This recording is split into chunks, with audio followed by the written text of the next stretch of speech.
Good morning students, I am MRK. Today 10th Maths class, chapter 5 coordinate geometry. நம்ம exam sums பார்த்துக்கிட்டு இருக்கோம் 5.25 very important sums for only நான் வந்து public aim பண்ணி தான் பண்ணிகிட்டு இருக்கேன்.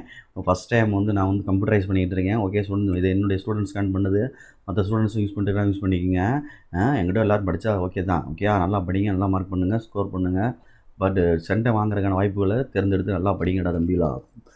Education is must for your future. Okay, so ஒழுங்காக படிங்க, சரியா? தேங்க்யூ. நெக்ஸ்ட்டு என்ன கொடுத்துருக்கு அப்படின்னு பாரு, இன்டர்செப்ட் ஃபார்ம் அப்படின்னு கொடுத்துருக்கு. ஓகே, சம் ஆஃப் இன்டர்செப்ட்ஸ் கொடுத்துருக்கா? இல்லை. மேக்னிடியூடு வந்து ஆப்போசிட் சைன் சொல்லியிருக்கு. மேக்னிடியூட் அப்படின்னா கிவன் என்ன கொடுத்துருக்கு அப்படின்னா மேக்னிடியூட் அப்படின்றது, அதாவது இன்டர்செப்ட் ஃபார்ம் அப்படின்றது வந்து x/a plus y/b equal to 1 அப்படின்றது தான் equation of straight line in intercept ஃபார்முக்கு உள்ளது.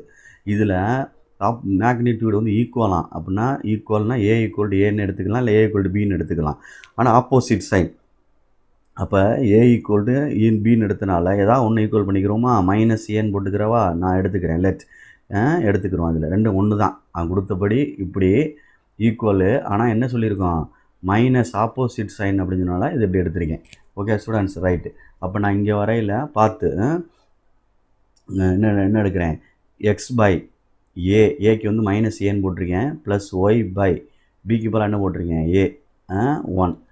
ரெண்டுமே உன்னுடைய விருப்பம். ஒன்று ஏன்னு போட்டால் ஒன்று என்ன போடணும், மைனஸ் ஏன்னு போடணும், opposite sign a equal to minus b. ஆனால் மேக்னிடியூடு ஈக்குவல் அப்படின்னா லென்த்து அந்த மெஷர் ஈக்குவல்.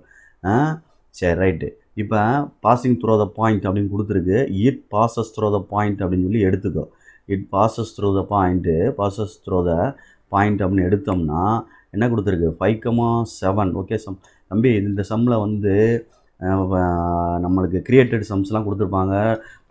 இந்த லாஸ்ட் இயருக்கு முந்தின இயர் இருக்குது பாரு, அதில் வந்து எக்ஸீட்ஸ் அப்படின்னு கொடுத்துருந்தாங்க. இவங்களுக்கு செய்ய தெரியல பசங்களுக்கு. எக்ஸீட்ஸ்னால் அதிகம் அப்படின்னு அர்த்தம். ஒரு இதை விட இன்னொன்று இவ்வளவு அதிகம் அப்படின்னு சொல்லி எடுக்கணும். அதை பார்த்துக்கோ. எக்ஸீட்ஸ் அப்படின்னா அதிகம்னு அர்த்தம்.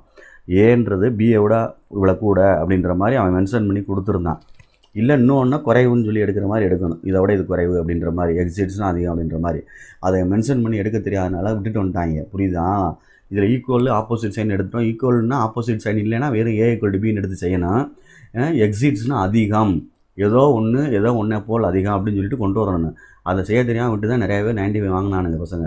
அதனால் ஒழுங்காக கேர்ஃபுல்லாக எடுத்து செஞ்சுக்கோ. சரி, இது எக்ஸு, இது ஒய் பாஸ் பண்ணுறேன். 5 - 7 ப்ளஸ் ஒய்க்கு என்ன இருக்குது, 7 என்ன இருக்குது, a ஈக்குவல் டு 1. டினாமினேட்டரில் a காமனாக எடுத்துட்டோம்னா இங்கே என்ன வந்துடும், இல்லை மைனஸ் ஏல ஏதாவது ஒன்று எடுத்துக்க, -5 வந்துடும், ப்ளஸ் 7 வந்துடும், ஈக்குவல் டு 1ன்னு வந்துடும். கிராஸ் மல்டிப்ளை பண்ணால் 2 ஈக்குவல் டு என்ன வந்துருச்சு, a. ஓகே ஸ்டூடெண்ட்ஸு, கிராஸில் a போயிடும், கழிச்சா 2 வந்துடும். இஃப் a ஈக்குவல் டு 2னா b ஈக்குவல் டு ஆப்போசிட் சைனில் அப்போ என்ன வந்துடும், -2. Therefore equation of straight line போட்டோம்னா எழுதிக்க equation of straight line x/2 plus y/-2 equal to 1. என்ன 2 போட்டுட்டோம்னா -2 போட்டுட்டோம்னா இங்கே -x plus y equal to 1. கிராஸில் கொண்டு போனோம்னா -x plus y equal to -2. X வந்து எப்போயும் பாசிட்டிவில் இருக்கணும். ஸோ மைனஸால் மல்டிப்ளை பண்ணிட்டீங்கன்னா x - y ஈக்குவல் டு 2. அப்போ உள்ளே கொண்டு வந்தோம்னா x - y -2 ஈக்குவல் டு என்னது, 0, which is required equation of straight line. Okay, thank you.